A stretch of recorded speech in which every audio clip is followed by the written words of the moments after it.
Welcome to the Panic Button, everyone. I am Nina, and today I'm going to give you my theory as to why I believe Hollywood movies suck. So we're going to go into this video from Pop Culture Crisis, and we're going to break it down for you. It does seem like there is an entire bubble that has burst from Hollywood, guys. So Ridley Scott recently gave this really funny interview that made me laugh a lot. He's the creator of Alien, Thelma and Louise, Gladiator, G.I. Jane, Black Hawk Down, American Gangster, The Martian, etc. You guys know who Ridley Scott is. And he basically said that Hollywood is drowning in mediocrity, and he called most modern movies shit. His words, not mine. And he basically said that the movies being made today are saved by digital effects, but they don't have something great on paper first. Basically calling out that the scripts in Hollywood are lacking and they're not starting from great material. We know this to be kind of true after a fact now, given the fact that what we saw recently was that Avengers Doomsday went into production without a final script even being done. They were relying heavily from the get-go with the idea that the special effects and the draw of the Marvel name was what was going to carry this movie. He actually says, I started watching my own movies and actually they're pretty good. I posted, I was like, that's kind of based. Like most artists are like, oh, I can't watch my own work. I'm that way. Like I do not listen back or watch back anything that I do on this podcast, and most artists in Hollywood, from what I've seen, is like they're like, look, the second I get done with the movie, I don't watch it again. I don't even like going to the premieres. And Channing Tatum even said something similar recently. He said that basically actors in Hollywood are being incentivized to make shitty movies because of the payday, and they're kind of spooked away from doing the stuff that actually feels like good art because there's no money in it anymore, and the economy in Hollywood is shrinking. So this is what Ridley Scott said. He said the quantity of movies that are made today, literally globally, millions, not thousands, but millions, and most of them are shit. I think a lot of films today are saved and made more expensive by digital effects, because what they haven't got is a great thing on paper first. He continued, get it on paper. Later on in the discussion, he said that, well, actually right now I'm finding mediocrity. We're drowning in mediocrity. So what I do, it's a horrible thing, but I've started to watch my own movies and actually they're pretty good and they don't age.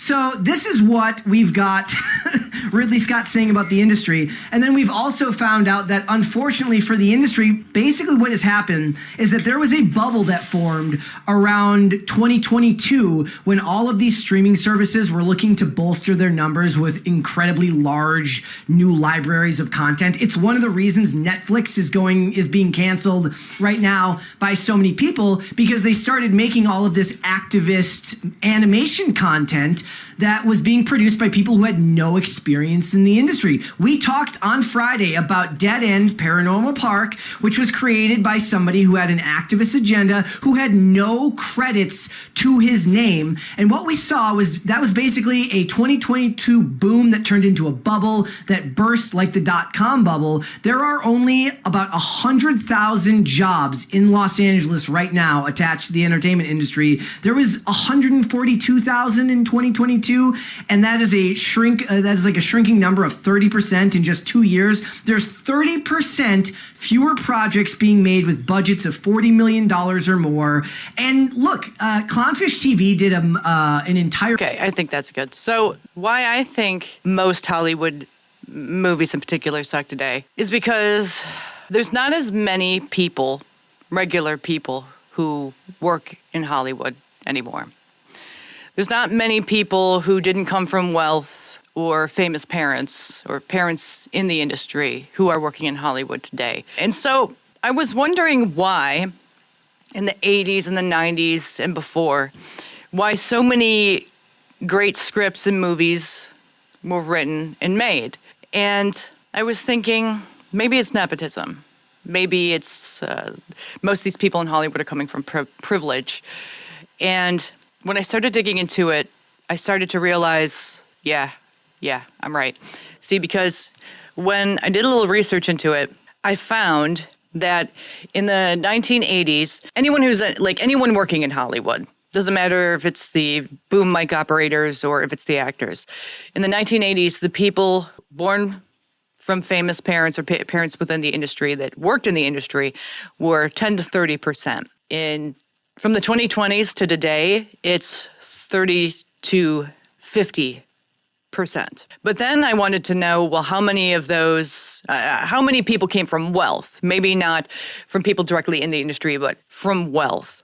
So in the 1980s, it was around 25 to 30% in the 80s, people who work in the industry who came from wealth. But in the 2020s to today, the amount of people who are working in Hollywood who came from wealth are 45 to 60%. Now, why would that make them create bad movies? Well, like J.K. Rowling, for example, wrote great books, great movies were made from those books. Why? She didn't come from wealth. She was very poor. She experienced life the way that normal people do, in the UK or in America. When you don't come from wealth, you experience life in a different way, the way everyone else does. And so you're experiencing hardships that rich people don't ever have to deal with, whether they're Nepo babies or they just come from wealth. So they're not getting real life experience. They're not getting real life struggles. They're not experiencing a lot of life. They're experiencing like the pleasures of life, but not the bad things about life. Now, I believe in order to be able to create really good art, you have had to have felt a lot of struggle and pain at certain points in your life, because those hardships are the things that a lot of the time influence you and spark ideas for you to create great art. That's why most artists that people really love and respect aren't people who came from money. Most of the time, they were struggling and they were poor, and they came from poor parents or working class parents. But if you're a person who was born into wealth, you don't see struggle. You only see it on TV. You don't experience struggle. So any sort of spark of an idea that you get is going to be coming from a place of privilege. So most people who watch movies don't come from a place of privilege. So when they see this slop that's put on movie theater screens, they just don't connect with it at all. If I'm a regular person, I want to watch a movie that I can connect with, that inspires me or moves me. But if some spoiled brat from Hollywood is writing a script and creating a movie, I'm not going to be able to connect with that. How am I going to connect with that? They're not going to, I'm not going to understand where they're coming from, and they're certainly not understanding where I'm coming from, regardless of what genre they're writing for. It's just going to come across as very flat and soulless. Because when you experience hardships, you have to first learn how to compose yourself during those hardships, and you're going to fail. And those are experiences that you learn from.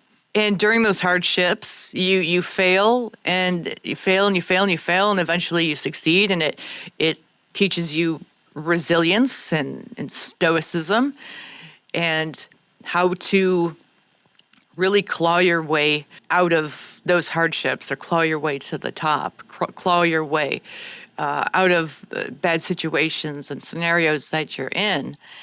And so you have not only a different view of the world, but you have a lot of experience, not only with the world, but with yourself and how to navigate life in the world. So a regular person who's gone through a lot of shit is going to have like a meat and potatoes soul.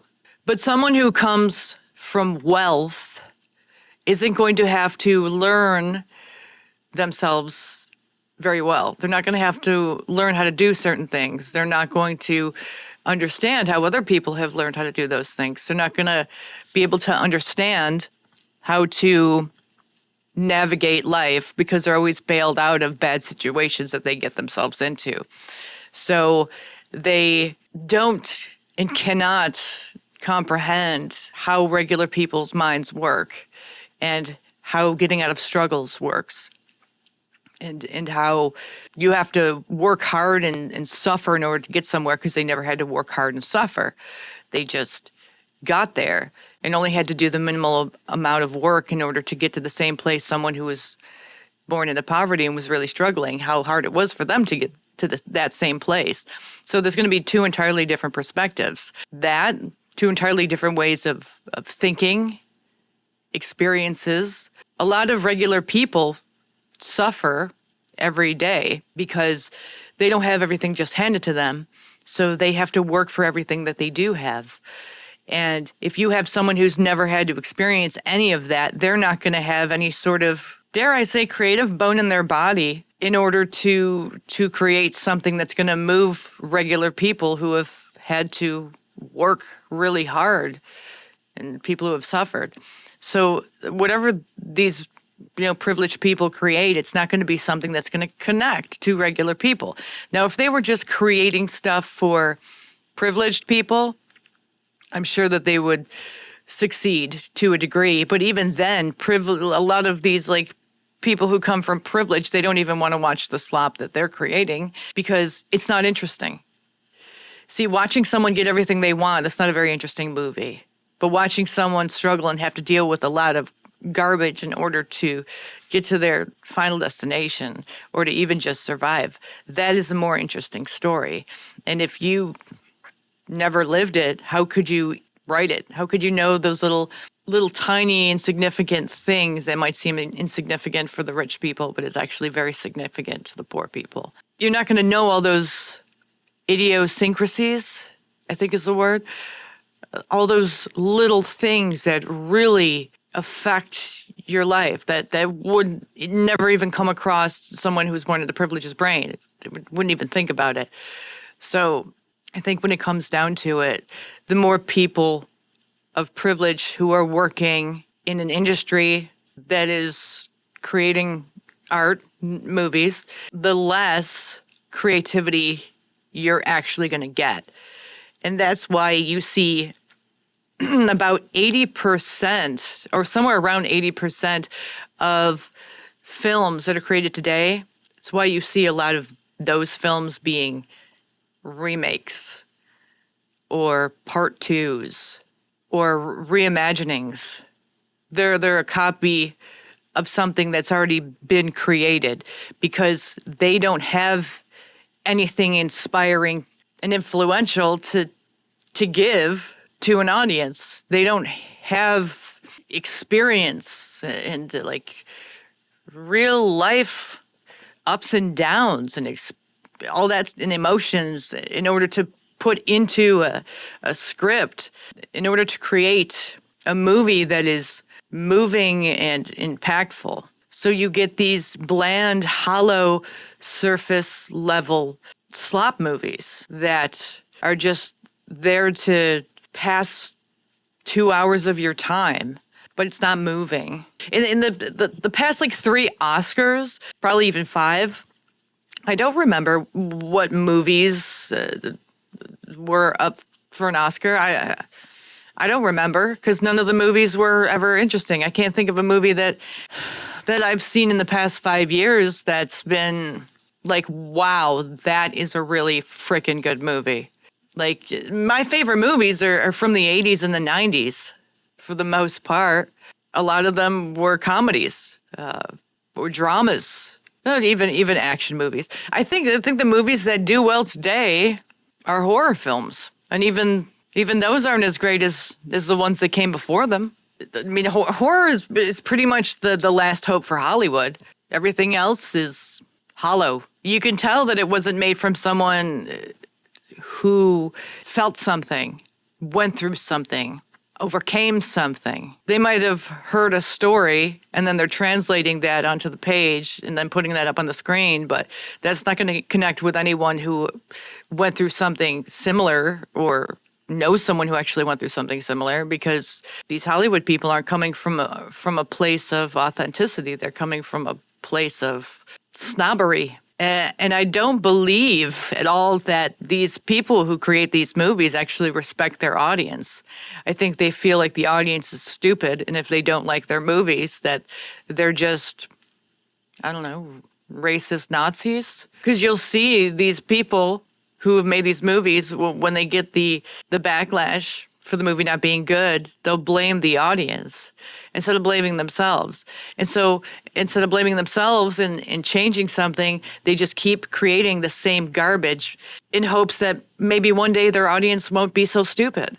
But if you're looking down on your audience, and your audience is the ones that pay you, and if you don't respect them, then eventually you're going to tank the entirety of Hollywood, and you'll be out of that job, but I'm sure your parents will give you another one. But there are a ton of people, hardworking people, who have a passion for making movies, who don't even get an opportunity to make any movies unless they work really freaking hard for it, and that's not many people. They don't get the opportunity to make the movies that would actually do incredibly well and be impactful and moving to an audience. They don't get that chance because the person with the money who has rich parents will already have that job. They'll have it handed to them. Even if they go to college for movies and they learn from the best of the best, these rich kids, they don't have to worry about how am I going to make this movie and work a full-time job and pay for my apartment and pay for food and pay for my dental. God hope I don't have any sort of teeth issues or any sort of health issues. How am I going to do all that and try to work on a film and pay back my student loans? See, when a rich kid learns from the best and goes to a really great school where they can get a really great job in Hollywood, they don't have to worry about any of that stuff. So they have a 1,000 times higher chance of getting a great job in Hollywood working on films because they're not going to have to waste their time doing the grunt work that a normal person will have to do in order to just get by and survive and pay their bills in order to work on a movie. And so, and also I think that's another reason why Hollywood is just not respected anymore, amongst a myriad of other reasons. So that's my take on why I think Hollywood is garbage and why they're making garbage movies. I'm not saying every Nepo baby and every person who comes from wealth and works in Hollywood is going to make trash or is a garbage actor or is a garbage screenwriter. But I'm saying like 95%. If I'm being a little giving, I'll say 90%. 90% of them are going to be shit. Maybe one day it'll change and we'll get better movies again, but I don't think it's going to be for another 10 years. So yeah, that sucks, but it is what it is. Like and subscribe, everyone. Join our memberships, comment below, ring that bell, and I'll see you in the next one.